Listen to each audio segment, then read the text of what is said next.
everyone, and welcome to Time and Money Mastery. We are your co-hosts. I'm Indiana. And I'm Sam.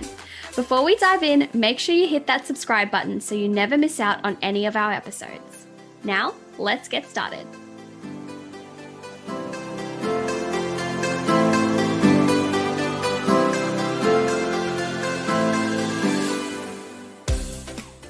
Hello guys, and welcome back to the Time and Money Mastery podcast. I'm your co-host Indiana, and today it's Sunday morning. It's about 7:30 and it's moving day for me. It's already super hot and sticky here in Brisbane, which is going to make moving house very fun, but it's got to get done. It kind of got me thinking about, how much money it costs to actually make a move. And so I thought we'd do a little episode about savings and savings 101.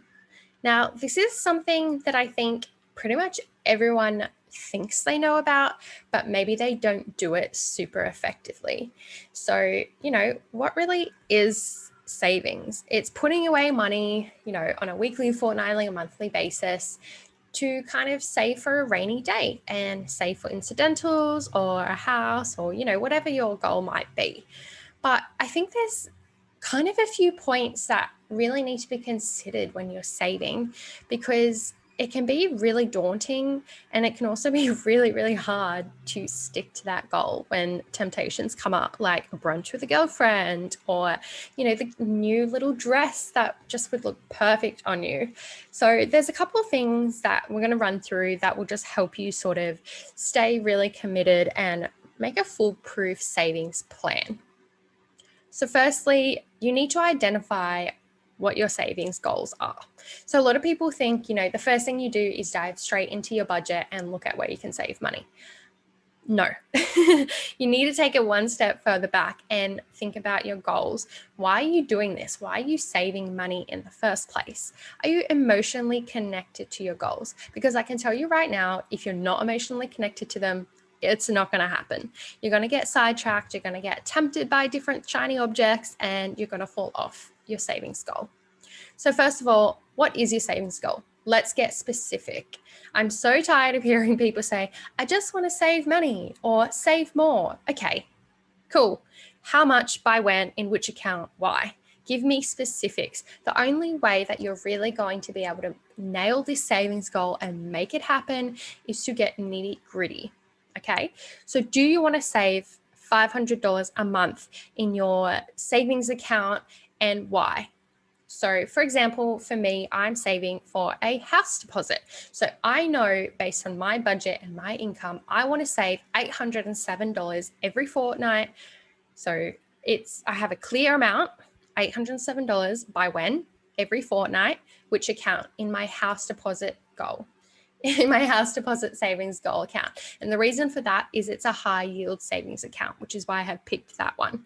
And why is because I want to buy a house. Like, how cool would that be? I no longer have to pay rent and pay off a mortgage that's someone else's. I can go ahead and pay off my own mortgage, create my own asset in an investment. So that's an example of a very specific breakdown of a savings goal.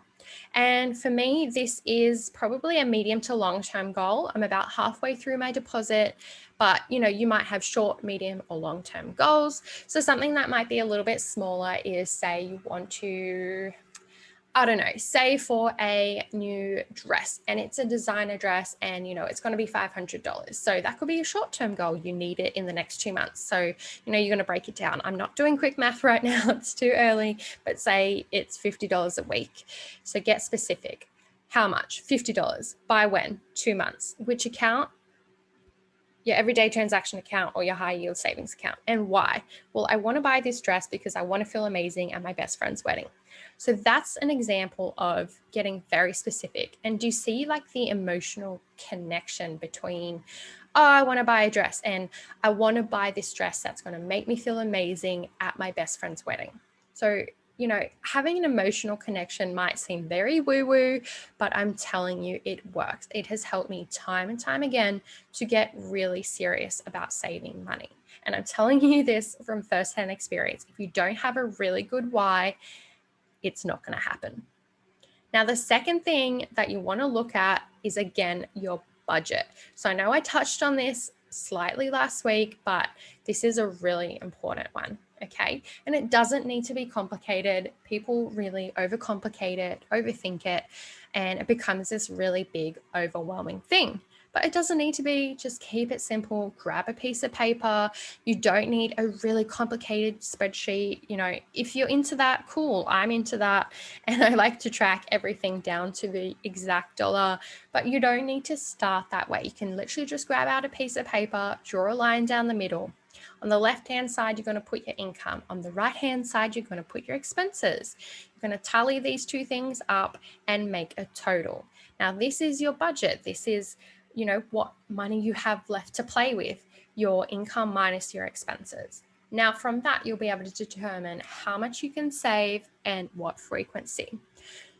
So a quick tip with the budgeting is to, go through your bank transactions, because I know when you're sort of thinking, okay, what are my expenses? You tend to just think of, rent, petrol, groceries, things like that. But when you actually look back at your transactions, you start to see where all the little amounts are going, the things that you don't really give much thought to day to day, or things that crop up, on a quarterly basis that isn't really top of mind. So for me, I always forget things like rego. I forget things like health insurance because it's a little less frequent. So it's good to go through transactions and just see exactly how much you're spending rather than just the basics that you can think of off the top of your head. And the reason you want to do that is you want to be really realistic with your budget. You don't want to give yourself a false expectation that you have a lot more money than you really do, because you know that every day you buy a $5 coffee. And that's totally fine. If that's what, makes you happy, sets your soul alight, that's awesome. But you need to account for that in your budget because you want to be realistic about what you can save. And just make sure you are accounting for it on a weekly, fortnightly, or monthly basis, however often you spend. So, some expenses come out at different times, like your rent might come out weekly, but your health insurance might come out monthly. So you want to just break it down so that they're all in the same time period. So break that monthly fee down to weekly so you can get a true perception of what your budget is. Now, the third thing you want to do is what I like to call stripping it back. And that sounds a little sexual, but I promise it's not. It's basically a good way to think of it is imagine you've lost your job for 6 to 12 months and you can only afford the very bare minimum. So your rent, your food, your utilities, the things you need to just get by. So this is where you strip it back, so to speak, and think about where you can cut back. So your Spotify, your Netflix, Stan, Hulu, any other extra services that you don't need to live, but sort of, enhance your life. And basically, you don't need to necessarily get rid of them unless that's something you want to do. But it's basically just showing you how much you're spending on those extra things and how much money, you could be saving if you decided to cut back a little. It also gives you the comfort of knowing that, if something serious was to happen and you were to lose your job or you were to injure yourself and you couldn't work, you know that you could save an extra, for example, $100 a month if you cut back those extra services. So it's just about also giving yourself some security. Now, my other best and favorite hack is to shop around. Please, please, please do this. Shop around and, compare your phone bills, your electricity provider, your gym membership. I have saved so much money just by reassessing these bills that come out all the time. So my phone bill, oh my goodness.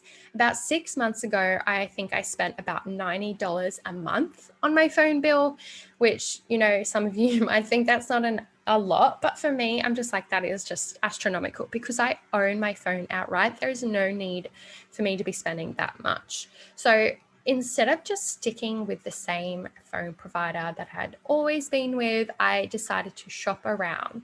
And I found that so many other providers were offering all these like new customer, new offers. And I was like, hey, I'm a loyal customer. Why am I not getting these amazing perks that new customers get?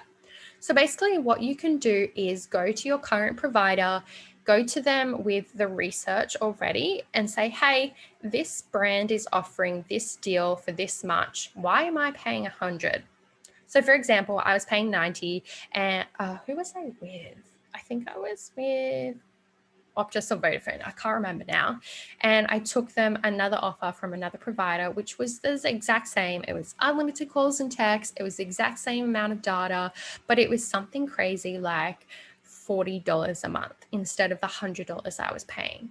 It was, ridiculous. That's an extra $60 a month I could be saving. So I took that to my phone provider and I said, hey, they're offering this. What can you do? And, they're not straight away going to be like, yeah, we'll match it. So don't expect that. Do have to prepare yourself for a little bit of back and forth. But hey, everything good comes with a little bit of effort. And basically you just go back and forth and say, look, I'm a loyal customer. I'd like you to match or beat this. And, if they don't, you just say, look, thanks, but no thanks. I'm going to switch providers and I can guarantee you they will go, okay, we can meet it. We can meet this reduced amount. And, sometimes they might resist, but you just have to be prepared to actually leave if they're not willing to match you. I've heard some people have had, not the best luck with that, but that's okay. You've just got to be prepared that you might actually have to switch and you're still getting a better deal anyway. So why not? And look, it's the same thing with any sort of ongoing bill, your electricity, your gym, anything like that. You can compare what's out on the market and bring your current provider a better deal and say, hey, I want you to match this, or I'm going to have to move on. Because at the end of the day, it's a business transaction. Don't feel bad. These are companies. They expect hagglers, they expect competition, and they're prepared for it. So also, like a little fun fact, never ever pay for gym membership startup fees. That is just BS in my opinion. I've never had to pay for that before. That is one thing you can definitely negotiate. You should not have to pay a sign-up fee. You should not have to pay a key fee or anything like that. That should all be included, and you can definitely haggle your way down even on your monthly or weekly payments. Another thing that you may not have considered when stripping it back is your health insurance. And can you put this on hold? And I'm not necessarily saying that you should do this. It's more if you're really, really serious about saving money, or, you're going to be traveling, or maybe not in the world right now, but when I went to Japan, so fun fact, I actually lived in Japan in 2018, and I discovered that I could put my health insurance on hold. And the reason for this was I was going to be living in a different country, so I had to be paying health insurance in the different country. So why would I be also paying for it in Australia when I wouldn't be here for 6 months? So instead of having to cancel it and lose my waiting period and all of that, health insurance companies actually offer to pause your health insurance, which is something that they don't widely advertise because obviously they want you to keep paying. And the same thing is with your gym membership. You can put this on hold. Every gym is kind of different, but a few weeks, few months, and you can stack some extra cash. So if you haven't really been going because it's winter or life's too busy, maybe you should consider putting your membership on hold for a few months and stack some of that cash.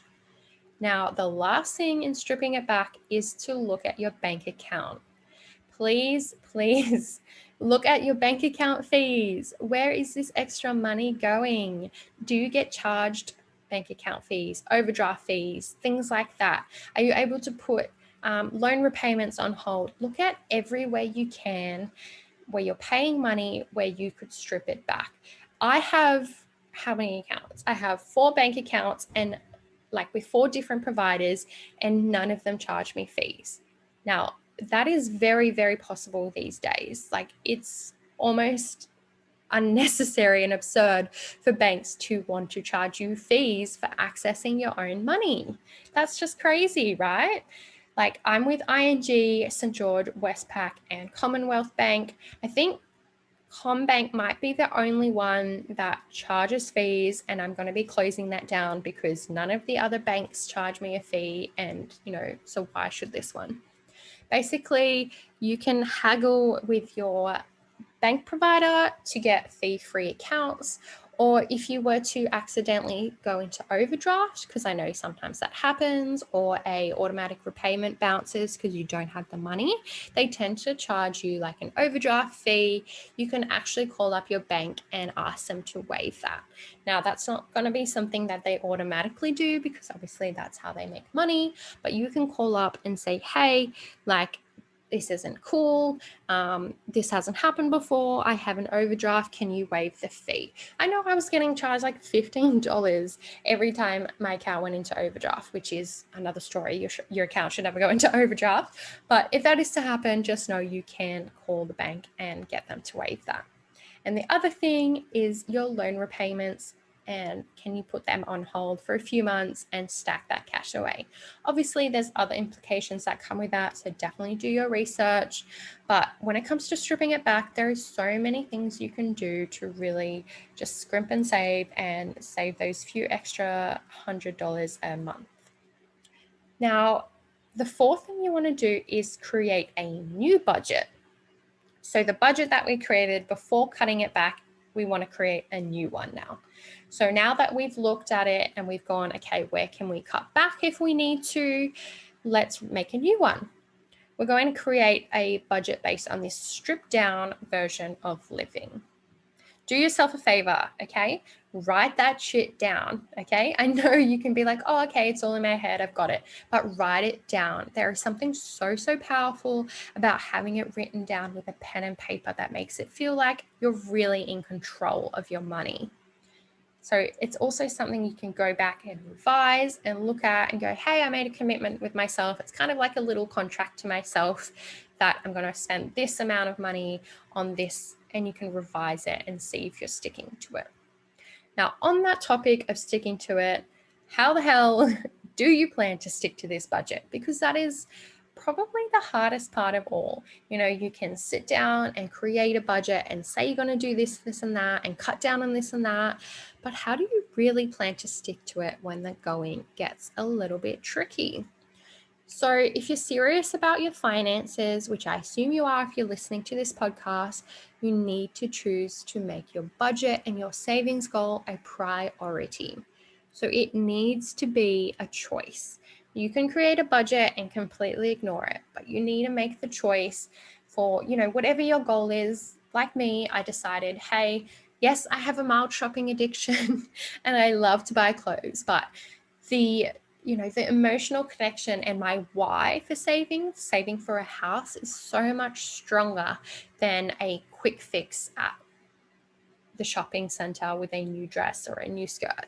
So you need to, remember your why and create a plan for how you're going to stick to it. So my tips are stay positive and stay realistic. So saving should always be a positive thing. You're putting away money for your future. You're putting it away for something that you're striving towards. So stay positive. Don't beat yourself up when you make little errors. It's life. At the end of the day, you've got to treat yourself sometimes, but just stay realistic and stay positive along the way.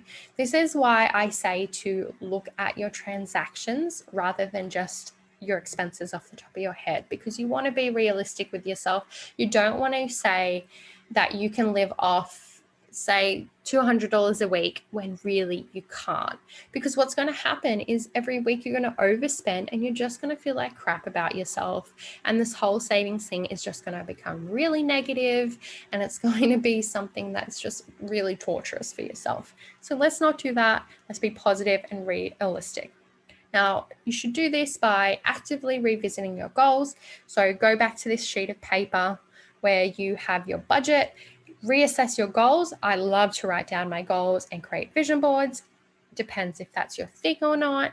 I would actively revisit your goals and your progress. So kind of go back on a weekly or fortnightly basis and reassess. So compare your budget sheet and your savings goals to your actual transactions. Look at the two side by side, see your progress, see where you've kind of slipped up and where you could make some edits moving forward. Or on the flip side, you might go, hey, I forgot about this expense. Say it's, $30 getting my toenails painted. I know for my sister, that is a non-negotiable for her. And so that's fine. If that's something that really, adds to your life and makes you really happy, add that into your budget. Budget doesn't have to just be, bare living expenses. It can be the things that bring you joy and make you happy.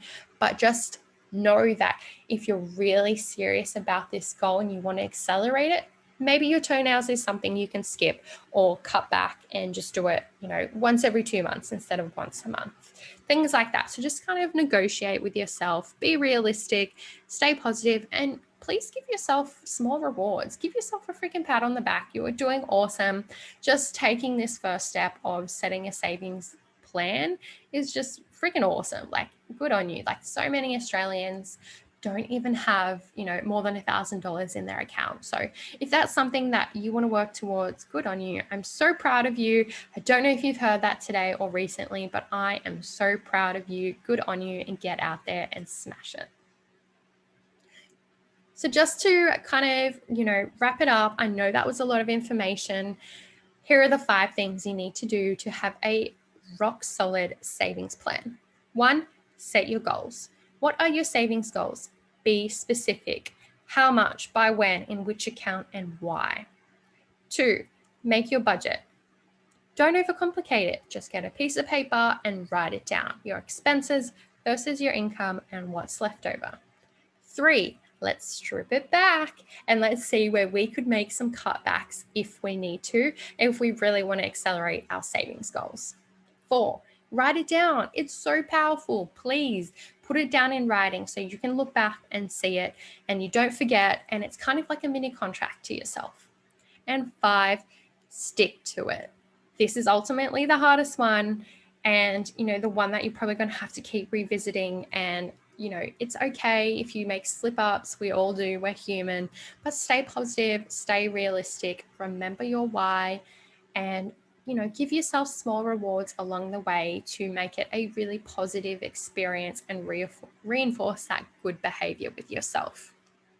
But that's all I've got for you today. If you want us to cover a specific topic on the podcast, follow the link in the show notes to record your question in a voicemail or submit us a question. Happy Sunday and lots of love from me. Bye, guys. So that's a wrap. If you loved today's episode, leave us a 5-star review on Apple Podcasts and let us know why you loved it. If you know someone who needs to hear this, then send it their way and share it to your stories, tagging us at Time Money Mastery. Feel like you're wanting just a little more? Jump on over to our Facebook community. You can find the link in the show notes. That's all from us today, fam. We'll see you soon.